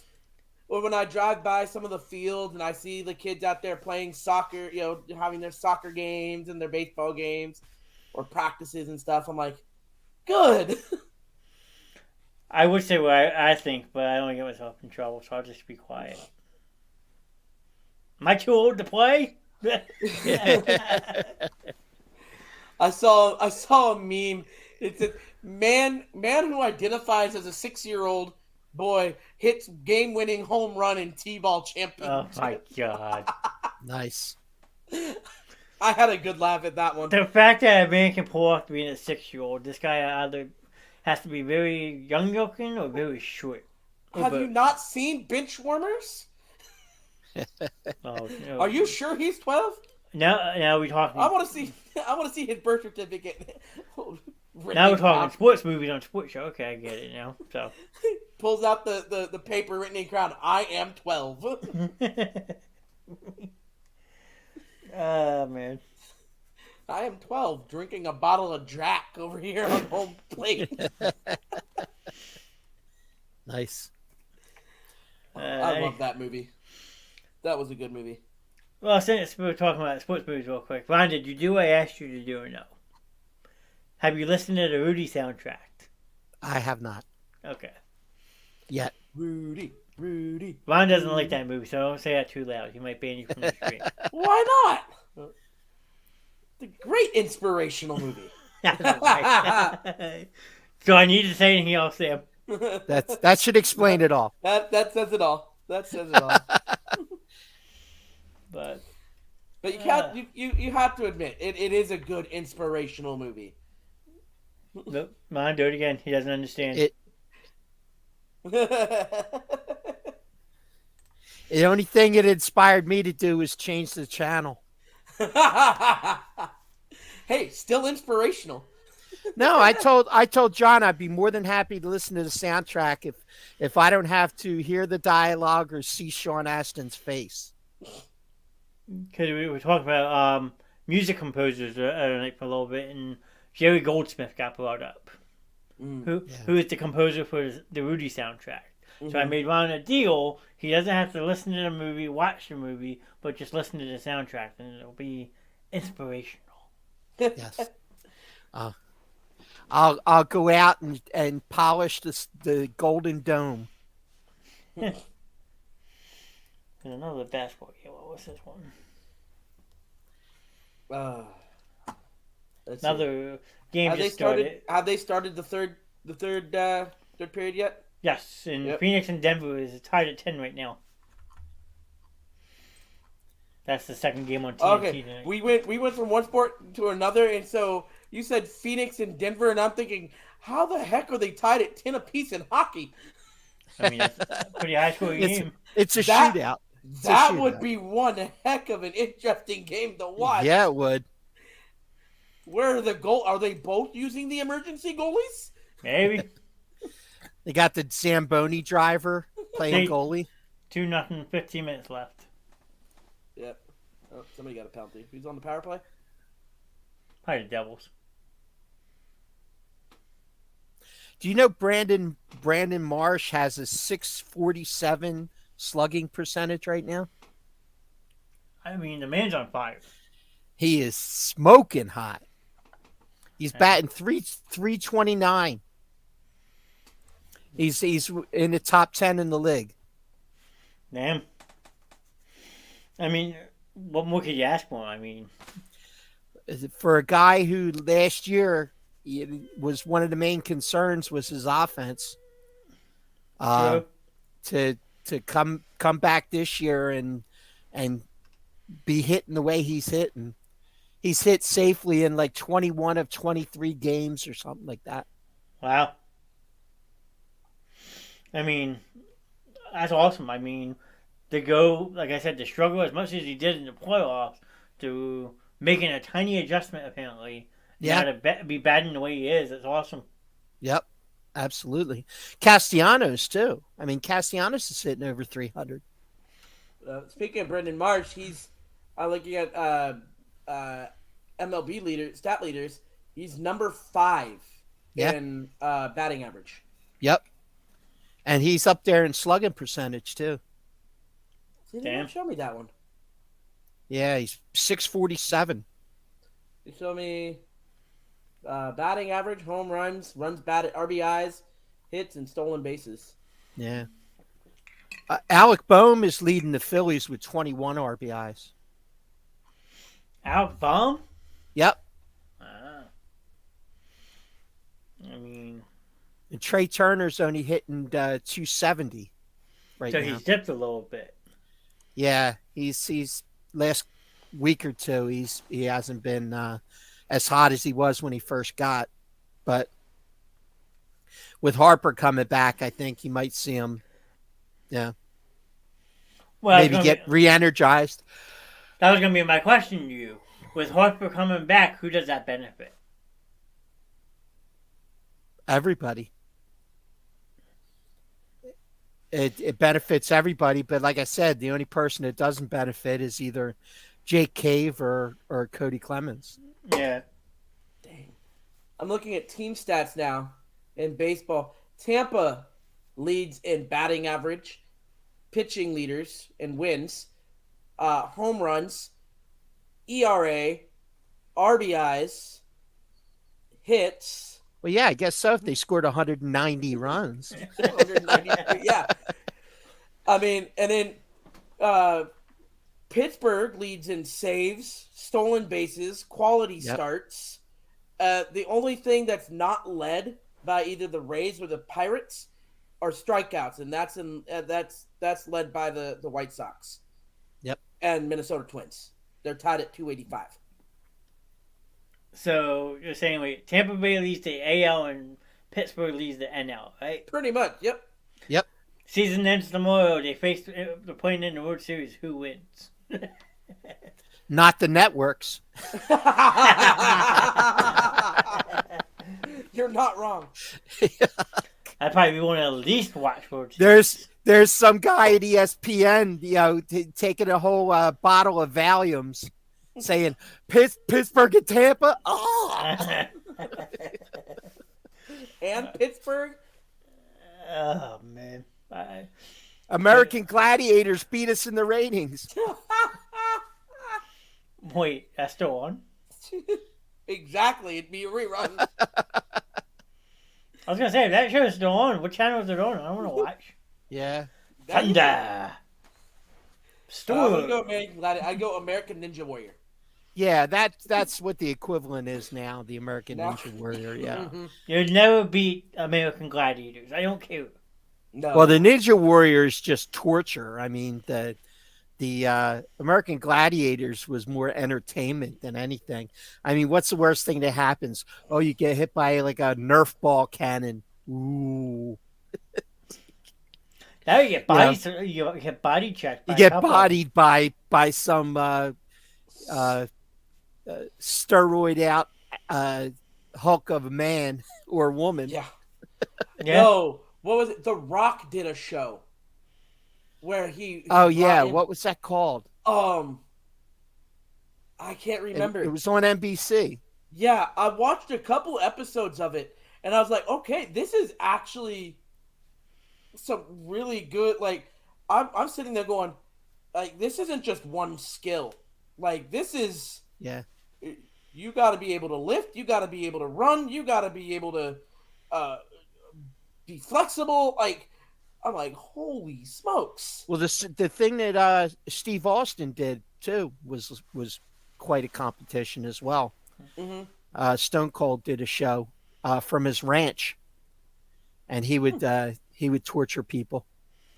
Didn't John Cena do something too? John Cena was hosting Wipeout. Okay. And that that was how a the mighty have fallen. that was a torture show too. Yeah, because he had that the dark eyebrows because they dyed his eyebrows when they dyed his hair, and he just looked like a cartoon. It's just Poor like John Cena. John Cena. Come on, man.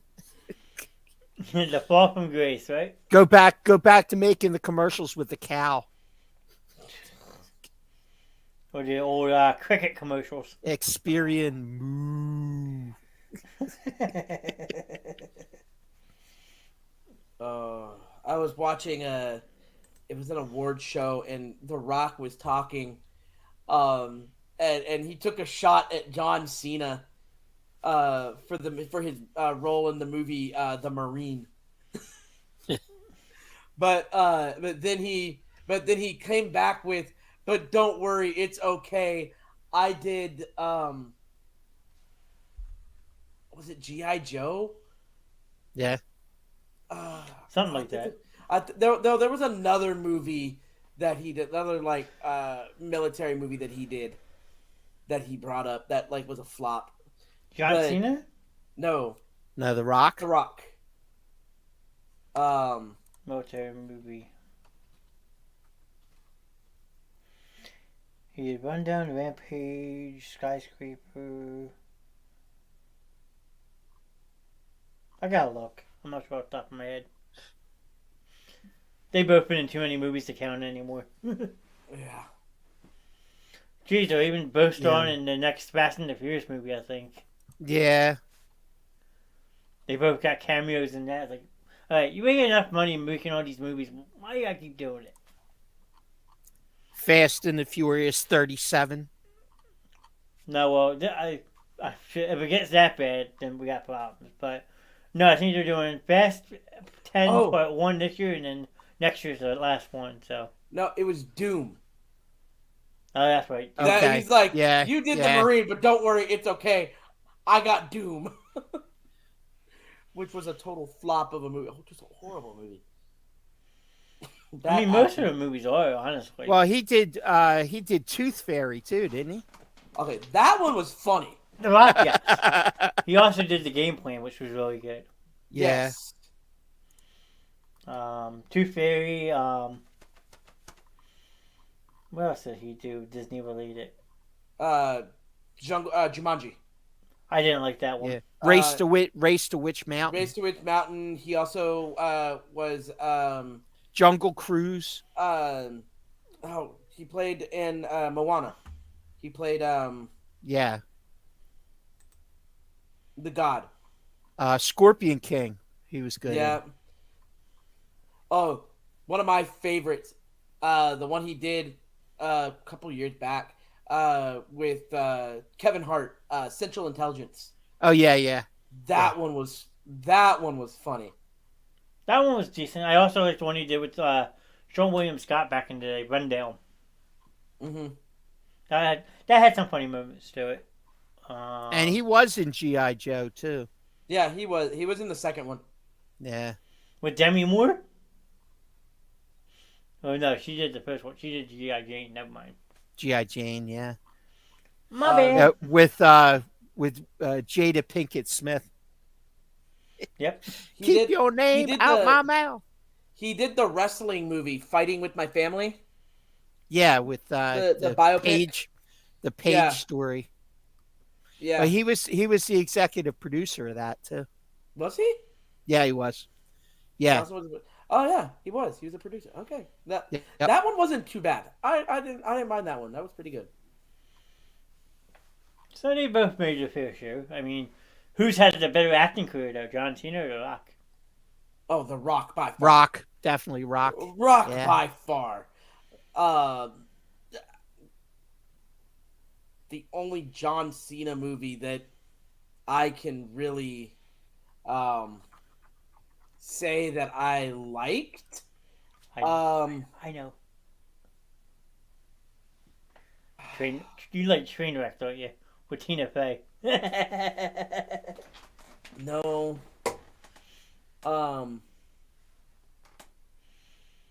No, he wasn't a Trainwreck. I don't know. Peacemaker. Peacemaker, peace.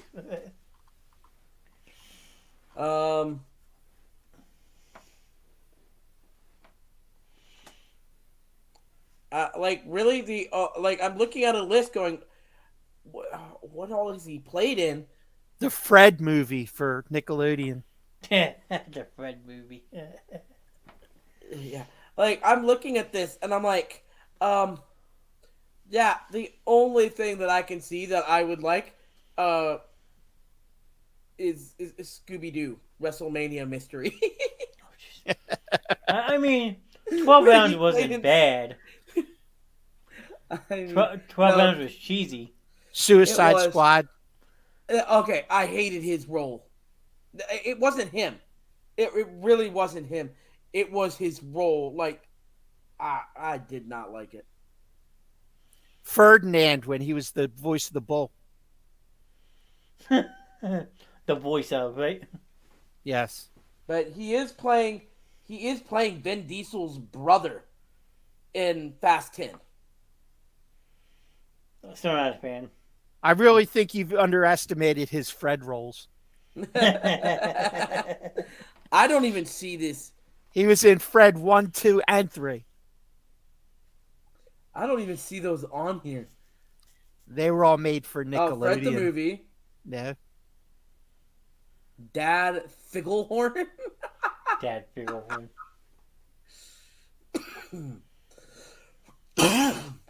And Zootite. Oh, there's Fred 2 and Fred 3 because they were they're under the television. Yeah, because they were for Nickelodeon. Oh, he was in an episode in 2010. He was in an episode of the show called Psych. Oh, nice. What Yep. show? Psych. It was Wait, on USA because they would always use all the wrestlers. A bunch of wrestlers did Yeah, guest star shots on Psych. yeah. He only played in one episode, and he played like this mysterious military guy, government agent type guy who came in, and he was the brother of one of the main characters in the show. Oh, Okay. I was fixing my headphones. It sounded like you said suck. No, Psych. Psych. Like Just Psych. make sure I heard it right, okay? I'm just double checking. Yeah. It's actually a good show. Oh yeah, I have watched through it 3 times. I'm currently going through my 4th. Yeah. It's one of those shows that I watch through, like watch an episode a night before going to bed. As I wind down, I watch an episode a night, and I'm on my 4th run through it. I love it. John, there's one reason in particular that you would absolutely love this show. Oh, I gotta hear this one. There's a character named Lassie. Yes. Oh, he's gone. Oh, and he's Okay, man-child. He's one of my favorite characters too. I had to pay you back for that one. Yep. So did we finally figured out why they call it Lassie, huh? Well, his name is Carlton Lassiter, but John Spencer, the main character, calls him Lassie. That's just gonna be a running joke now for the show, isn't it? Yeah, pretty much. I guess so. We'll put that for a caption. Why do they call her Lassie? See how many people come in the chat. Yep. But anything else you guys have for tonight, or we time to wrap it up? You think? It's about that time. Yeah, hitting that 2-hour mark. Yeah. I think mean, I think we covered a lot of ground. I'm still trying to get people to join tomorrow night. So if you know any couples that would like to join in on a fun night tomorrow night, let me know. If Mariah wasn't working tomorrow. I'll ask the missus when I'm done here and see if she's going to be around. Alright, because I'm hosting it. Morgan and Kevin will be part of it. We're going to do almost like a bridal shower type game where you ask different questions and you got to answer accordingly. Just to have fun. I mean, could get interesting. Oh no, there used to be a TV show that what you're basing it off of? There Yeah, used to be an old, like, in like the 70s or 80s. Yeah, it's Yeah. called Love Connection. No, the Is that Newlywed Game Yeah, there you go. The Newlywed Game. with Bob Eubanks. Where like one of them would write the answer on the board and then they'd ask the Yes. question. Yep. You know, and the spouse had to answer with what Where they was thought. where was the strangest place you made whoopee?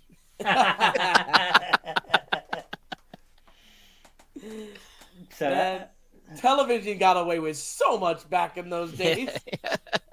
because And you didn't have sensitive people like you do today. Well, also because most kids were away from the TV by 8 o'clock.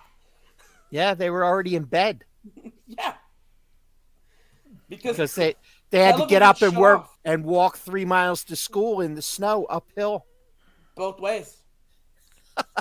I think he's speaking from experience. Maybe a little.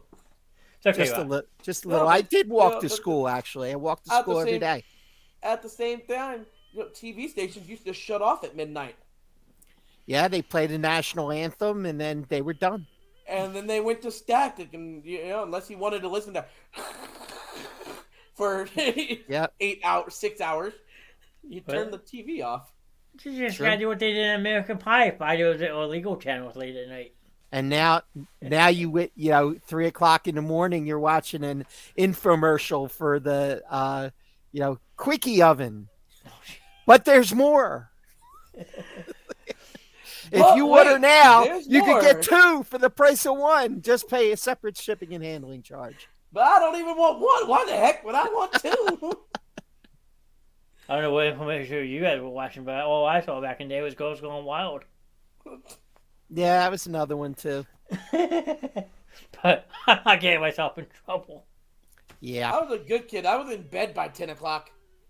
Not me. I had a sleep problem as a kid. I was always up till The 2:30, last 3 o'clock. the last show that I was able to watch at night ran from 9 to 10, and that was Diagnosis Murder. Never even heard of it. Oh, Dick Van Dyke. Dick Van Dyke, yep. Yep. And his son, Steve Van Dyke. Yes. Indeed. That was a good show. I like that show. Oh, I loved that show.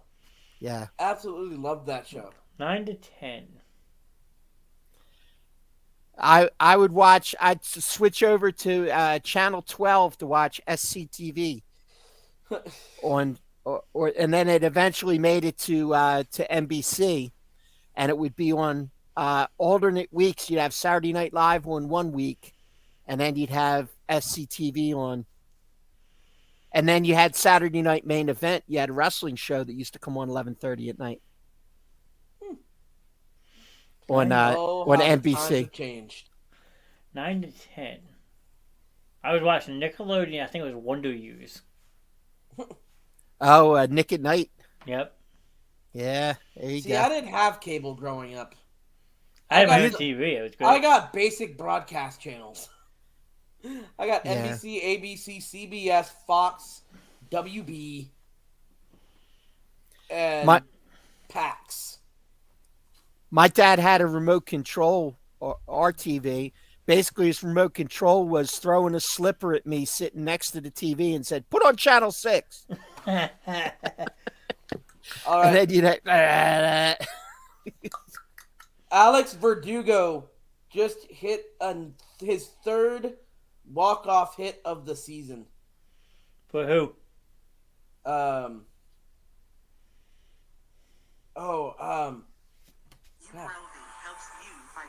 Who does Verdugo play for? He has 3 walk-off hits, though. Hold on, I'm pulling it up now. Let's Oh, I see. know the Devils just scored again. 3-0 Devils with 6 minutes left in the third. Oh, yeah, that's game. Bye, Rangers. Thanks for playing. For Boston. Yep. Oh, that sucks. Okay. Yeah. Gotcha. But. Curtis would be happy anyway.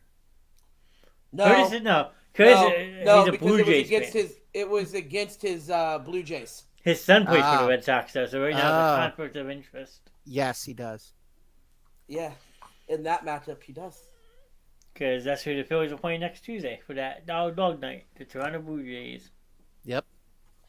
Ooh, dollar dog night at the ball game. Nothing better. Nothing more American than dollar dog night at a baseball game. Unless you're Phillies fans and throw them on the goddamn field. Well, I like the second one where guys are bringing targets and saying, "Throw your hot dogs here," and they had like a basket and a target, so they didn't have to stand in line. Only in Philly. I thought Philly was supposed to be the city of brotherly love. Oh, no brotherly love, all right. I love me some free hot dogs. The brotherly love of I'm the older brother, you're the younger brother, so I'm gonna beat you. That's when we play Pittsburgh. It's Or noogie. Dallas. That's noogie time. Noogies, Noogies, Wet Willies. Indian burns. You know, I'm just saying, and I don't say this in a mean way. It might be a good thing for the city of Philadelphia that the Eagles didn't win the Super Bowl, because last time you guys won the Super Bowl, you almost burned down your city. They almost burn it down when they lose, too. But I feel like they came a lot closer to burning it down.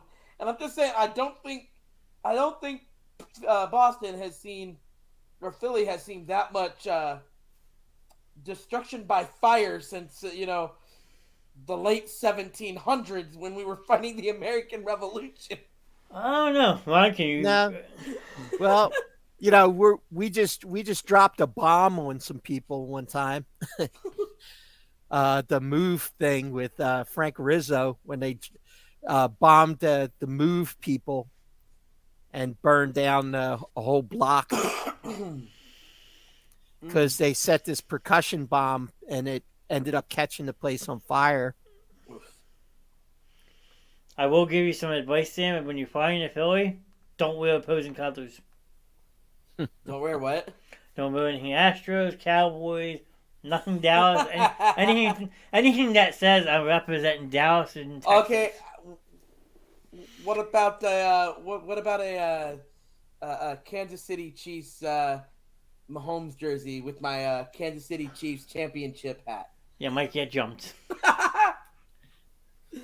You might make it out of the airport.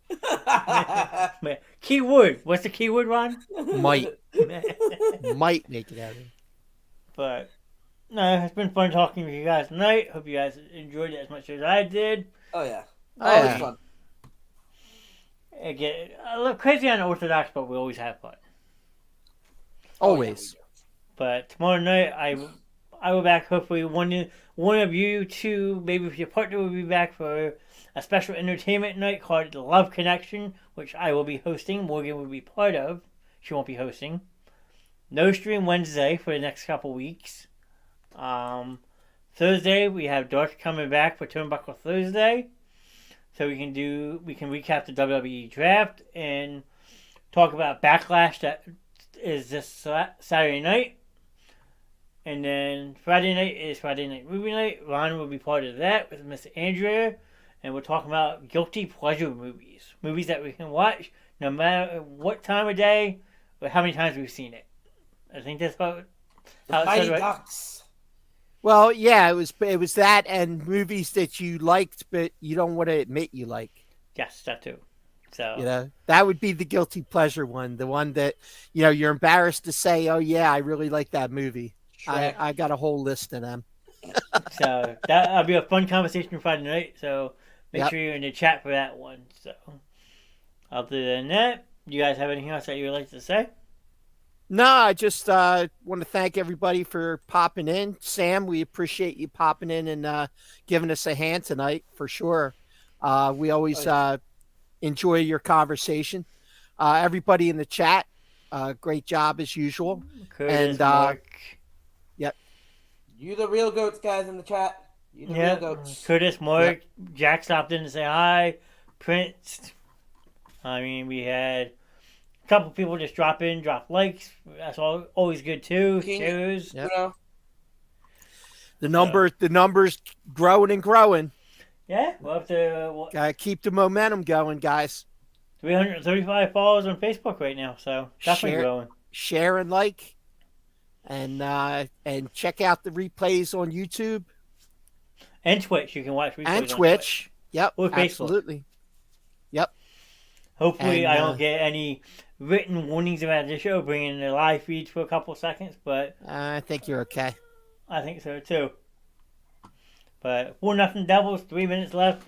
The New York Rangers are going home, and so am I. See ya. Good night, All Sam. right, guys. Have a great night. Luckily, it's not a long trip. Yeah, lucky for that. All right. Adios.